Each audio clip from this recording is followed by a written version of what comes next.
What's good guys, Arnold Telagaarta here and welcome back to my channel. So today I have a story time video for you guys, but it's not a dark story time video like my other video that I just posted because that was a little too dark. So now, you know, I got the Christmas tree behind me, Christmas in the air, I'm trying to lighten up the mood. So I just want to tell a fun story that's not a heavy story like my last video. Okay, let's start from the beginning. I moved to Southern California around 1997, you know, and I moved around the summertime, like school hasn't started. I think I moved here around June. At that time, I didn't have any friends to hang out with. You know, growing up as an only child, I didn't really have any companionship.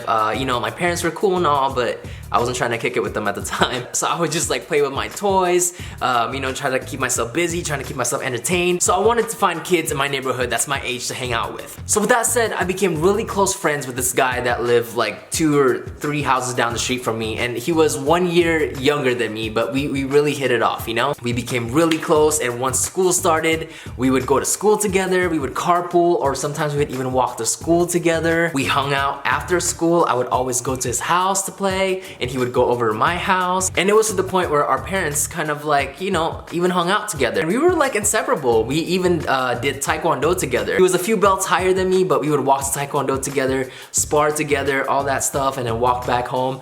And it was just all awesome memories. He's a really good dude, and he was just fun to be around. So one normal day, I was at his house hanging out like usual, and I was in his room, and I'm a big WWE fan, I'm a big wrestling fan. So, you know, me and him just started wrestling, you know, we started like headlocking each other, trying to pin each other down, and plus we were also in Taekwondo together. So, you know, we always just like to spar around and all that stuff. So we were wrestling and everything, and he pinned me down, and I was struggling to get up, and then he kissed me.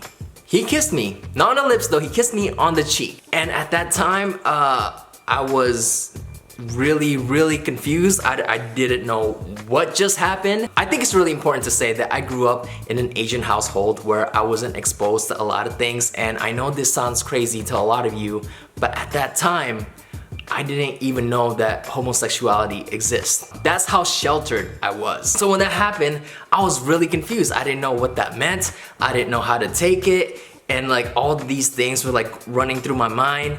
But you know, at the same time, I didn't want him to feel uncomfortable, so I would just kind of play it off like, get off me, man. And then like, you know, we continue to wrestle, and I just like brushed it off. So I walked home that day, and on the way home, I was just thinking to myself like, what just happened? Like, huh? So after that incident happened, I just chose not to bring it up to him because I didn't know. Like at that age, I didn't know how to, and I didn't know what was the proper way to bring it up, or if I should even bring it up. So I saw him the next day, and we just pretended like it never happened. And life went on, and our friendship continued on. Being honest with you guys, even after he kissed me, I didn't see him in a different light. Our relationship didn't change, basically. He was still like my close friend. It was all good. I didn't act weird around him. He didn't act weird around me. So we literally just pretended like it didn't happen.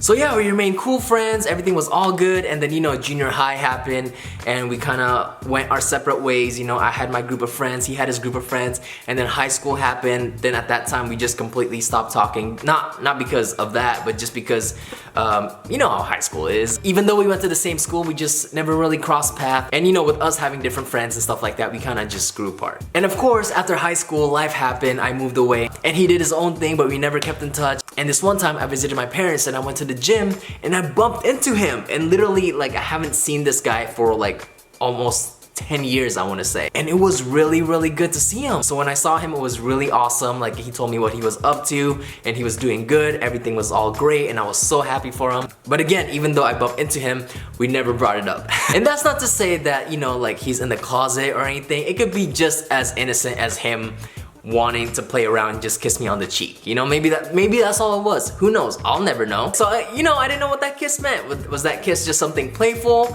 Or was he experimenting? Or is he in the closet? I don't know. And I don't care. As long as he's happy and he's living his life the way he wants to, it's all good. So that's the end of the story. Let me know, have you guys had any encounter like that where it was really awkward and you didn't know what to do? Or if a similar situation like that actually happened to you, let me know down in the comment section below. I'd love to find out, and I'm just nosy anyways. I have. You have? Yes. Okay, tell me. A little boy Arnold kissed me, and it was so awkward. Oh, but you wanted it though. Yes. So that's it for this video. Thank you guys so much for watching. Don't forget to give it a big thumbs up if you like it. And don't forget to subscribe. I upload videos every single Mondays, Wednesdays, and Fridays. And until then, I'll see you next time. And cut.